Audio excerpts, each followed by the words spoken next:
જય હિન્દ વિદ્યાર્થી મિત્રો, રાજ્ય દર્શન સિરીઝના એપિસોડ નંબર 7 ની અંદર આપ સર્વેનું હાર્દિક સ્વાગત છે.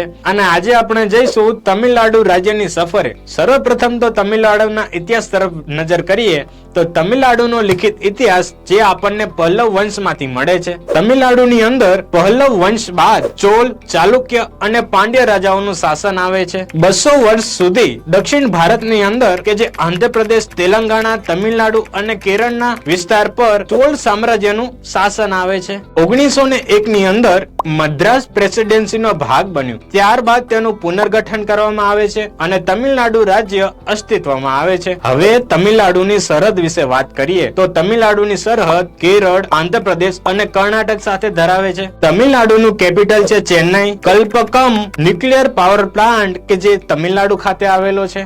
હવે મહત્વના શહેરો વિશે વાત કરીએ, જેમ કે ચેન્નઈને ડેટ્રોઇટ સિટી ઓફ ઇન્ડિયા તરીકે ઓળખવામાં આવે છે અને ઉટીને ક્વીન્સ ઓફ હિલ સ્ટેશન તરીકે ઓળખવામાં આવે છે અને કોડાઈ કનલને પ્રિન્સેસ ઓફ હિલ સ્ટેશન તરીકે ઓળખવામાં આવે છે. હવે તમિલનાડુના મહત્વના નેશનલ પાર્ક વિશે જાણીએ, જેમ કે પલાની હિલ્સ, મુકુર્તી, ગુંડી અને મૃદુમલાઈનો સમાવેશ કરવામાં આવ્યો છે.